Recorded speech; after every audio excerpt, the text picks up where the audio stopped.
Supreme ಕೋರ್ಟ್ನಿಂದ ಇನ್ನಷ್ಟು ಮಾಹಿತಿಗಳು ನನ್ನ ಬಳಿಗೆ ಬರ್ತಾ ಇದೆ. ನನ್ನ ಸಹೋದ್ಯೋಗಿಗಳು ಕೊಡ್ತಾ ಇರುವಂತಹ ಮಾಹಿತಿ ಪ್ರಕಾರ ತಾರಕಕ್ಕೆ ಏರುತ್ತಿದೆ ನಾರಿಮನ್ ಹಾಗೂ ತಮಿಳುನಾಡಿನ ವಕೀಲರ ವಾದ.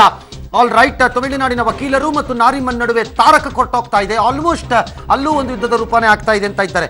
ತಮಿಳುನಾಡಿನ ವಕೀಲರು ಕೇಳ್ತಾ ಇದ್ದಾರೆ, ನೀವೇನು ಸುಪ್ರೀಂ ಕೋರ್ಟ್ಗೆ ಆದೇಶವನ್ನು ಕೊಡ್ತಾ ಇದ್ದೀರಾ, ನೀವೇನು ಸುಪ್ರೀಂ ಕೋರ್ಟ್ಗೆ ಡಿಕ್ಟೇಟ್ ಮಾಡ್ತಾ ಇದ್ದೀರಾ ಅಂತ ಕೇಳ್ತಾರೆ. ಅದಕ್ಕೆ ನಾರಿಮನ್ ಹೇಳ್ತಾ ಇದ್ದಾರೆ, ಹೌದು, ನಾವು ಸಂಕಟದಲ್ಲಿದ್ದೇವೆ, ನೋವಿನಲ್ಲಿದ್ದೇವೆ, ನಾವು ಹೇಳುವುದನ್ನು ಹೇಳಲೇಬೇಕು ಅನ್ನೋ ಒಂದು ಕೌಂಟರ್ ವಾದವನ್ನು ಮಂಡಿಸಿದ್ದಾರೆ. ಈ ಹಂತದಲ್ಲಿ ನ್ಯಾಯಮೂರ್ತಿಗಳು ಇಬ್ಬರನ್ನು ಸಮಾಧಾನ ಪಡಿಸಿ ತಮಿಳುನಾಡಿನವರು ಒಂದು 2-3 ದಿನ ನೀವು ತಾಳ್ಮೆಯಿಂದ ಇರಬೇಕು ಅನ್ನೋ ವಾದವನ್ನು ಹೇಳ್ತಾ ಇದ್ದಾರೆ ಬರ್ತಾ ಇದೆ. ಬಟ್ ನಾರಿಮನ್ ಅವರ ಮುಖ್ಯ ವಾದ ಈಗ, ನ್ಯಾಯಮೂರ್ತಿಗಳು ನೀವೇನೋ 6,000 ಕ್ಯೂಸೆಕ್ ನಾಳೆ ನಾಳಿದ್ದು ಬಿಡಿ ಅಂತ ಹೇಳ್ತಾ ಇದ್ದೀರಿ, ಅದು ಸಾಧ್ಯವಿಲ್ಲ. ಬಿಕಾಸ್ ಕರ್ನಾಟಕದ 2 ಸದನಗಳು ಒಂದು ನಿರ್ಣಯವನ್ನು ಮಾಡಿವೆ. ಆ ನಿರ್ಣಯ ನಾವು ಕುಡಿಯಲು ಇಟ್ಟುಕೊಂಡಿರುವ ನೀರು, ಹಾಗಾಗಿ ಅದನ್ನು ಬಿಡಲಿಕ್ಕೆ ಸಾಧ್ಯವಿಲ್ಲ ಅನ್ನೋದು ನಮ್ಮ ವಾದ. ಆ ನಿರ್ಣಯದ ವಾದವೂ ಅದೇ ಆಗಿದೆ. ಹಾಗಾಗಿ ನಾವು ಬಿಡಕ್ಕೆ ಆಗಲ್ಲ ಅಂತ ನಾರಿಮನ್ ವಾದವನ್ನು ಮಂಡನೆ ಮಾಡಿದ್ರೆ ಕೋರ್ಟ್ ಹೇಳ್ತಾ ಇದೆ, ನಿಮ್ಮ ನಿರ್ಣಯದ ಸಿಂಧುತ್ವ ಅಥವಾ ಅಸಿಂಧುತ್ವವನ್ನು ಆಮೇಲೆ ನೋಡ್ತೀವಿ ನಾವು ಬಂದು, ಆದರೆ ಅದಕ್ಕೆ ಮೊದಲು ನೀರಿನ ಫಸ್ಟ್ ಬಿಡಿ ಅಂತ ಅವರು ಹೇಳ್ತಿದ್ದಾರೆ. ಲೆಟ್ ಅಸ್ ಸಿ ಅದು ಯಾವ ಹಂತಕ್ಕೆ ನಮಗೆ ಬರುತ್ತೆ ಅಂತ. ನಮ್ಮ ಹತ್ರ ಕೃಷಿಗಿಲ್ಲ, ಕುಡಿಯಕ್ಕಿಲ್ಲ, ಎಲ್ಲ ನಮ್ಮೆಲ್ಲ ಗೊಂದಲ ಗೋಜಲನ್ನು ಅವ್ರು ಹೇಳ್ತಾನೆ ಇದ್ದಾರೆ ಒಂದೇ ಸಮನೆ.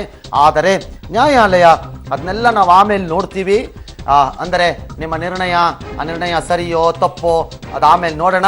ಆದರೆ ನಮ್ಮ ಹಳೆಯ ಆದೇಶದ ಪ್ರಕಾರ 6,000 ಕ್ಯೂಸೆಕ್ ನೀರನ್ನು ಖಾಲಿ ಮಾಡಿ KRSನಿಂದ ಅಂತ ಆದೇಶವನ್ನು ಕೊಡ್ತಾ ಇದ್ದಾರೆ.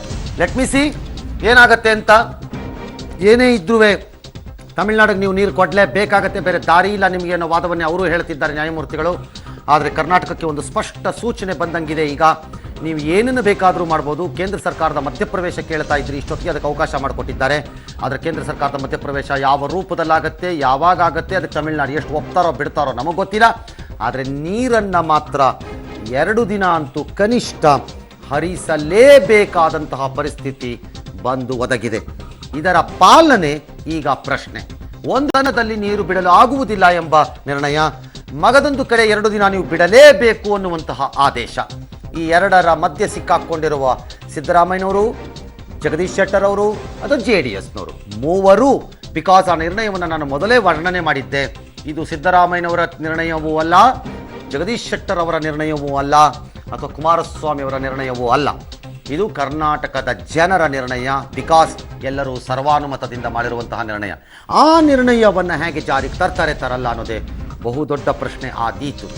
ಹೋರಾಟಗಾರರು ಮತ್ತು ಕಾವೇರಿ ಕೊಳ್ಳದ ಜನರನ್ನು ಕೇಳಿದ್ರೆ ಧಿಕ್ಕಾರ ಮಾಡಿ ನೀರನ್ನು ಬಿಡಬೇಡಿ ಅಂತ ಹೇಳ್ತಾರೆ ಸಹಜವಾಗಿ. ಆದರೆ ಇಟ್ಸ್ ನಾಟ್ ಸೋ ಈಸಿ ಅಂತ ಕಾಣಿಸ್ತಾ ಇದೆ.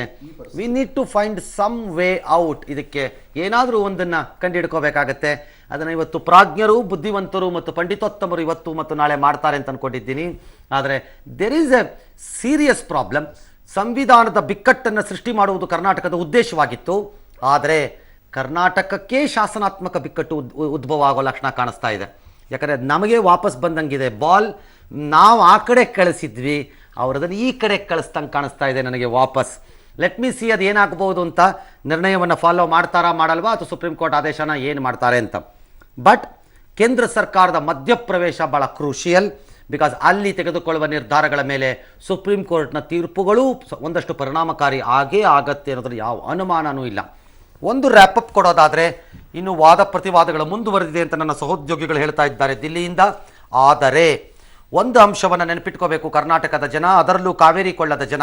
ಈ ನಮ್ಮ ಸುದ್ದಿವಾಹಿನಿಯಲ್ಲಿ ಈ ಸ್ಪೆಷಲ್ ಬ್ರಾಡ್ಕಾಸ್ಟನ್ನು ಯಾರ್ಯಾರು ವಿಶೇಷ ಪ್ರಸಾರವನ್ನು ನೋಡ್ತಾ ಇದ್ದೀರಿ, 6,000 ನಾಳೆ ಮತ್ತು ನಾಳಿದ್ದು ಬಿಡಲೇಬೇಕು ಎಂಬ ಸ್ಪಷ್ಟ ಸೂಚನೆ ಕೋರ್ಟ್ನಿಂದ ಬಂದಂಗಿದೆ.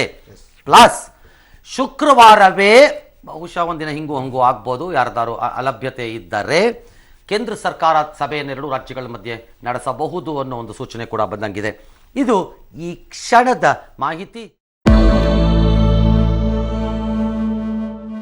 ಓಕೆ, ನಾವು ಪಾಕಿಸ್ತಾನದಲ್ಲಿ ಯಾವ ರೀತಿಯಾಗಿ ಶಸ್ತ್ರಾಸ್ತ್ರಗಳು ಎಲ್ಲರ ಕೈಯಲ್ಲೂ ಕೂಡ ಸಿಗ್ತಾ ಇದೆ, ಮಿಸ್ಯೂಸ್ ಆಗ್ತಾ ಇದೆ ಅನ್ನೋದು ಇದರಿಂದ ಗೊತ್ತಾಗ್ತಾ ಇದೆ. ಮಗಳ ಕೈಯಲ್ಲಿ AK-47 ಗನ್ ಕೊಟ್ಟು ವಾರ್ನಿಂಗ್ ಅನ್ನ ಮಾಡಿಸ್ತಾರೆ ಅಂದ್ರೆ ಎಷ್ಟು ಮಟ್ಟಿನ ವಿಕೃತಿ ಅನ್ನೋದು ಕೂಡ ಗೊತ್ತಾಗುತ್ತೆ. ಪಾಕ್ನ ನೀಚ ಮನಸ್ಥಿತಿಗೆ ಇದಕ್ಕಿಂತ ದೊಡ್ಡ ಉದಾಹರಣೆ ಬೇಕಾಗಿಲ್ಲ ಅನ್ಸುತ್ತೆ. ಪಾಕ್ ಪ್ರಜೆಯೊಬ್ಬ ಈ ರೀತಿಯಾಗಿ ಮಗುವಿನ ಕೈಯಲ್ಲಿ ಗನ್ನನ್ನ ಕೊಟ್ಟು ಈ ರೀತಿಯಾಗಿ ಮಾಡಿರುವಂತದ್ದು ಯಾವ ರೀತಿಯಾದಂತಹ ಸಂಸ್ಕೃತಿ ಇದು ಅನ್ನುವಂಥದ್ದು ಗೊತ್ತಾಗ್ತಾ ಇಲ್ಲ. ಇದು ಪಾಕಿಸ್ತಾನದ ಸಂಸ್ಕೃತಿ ಅನ್ಸುತ್ತೆ.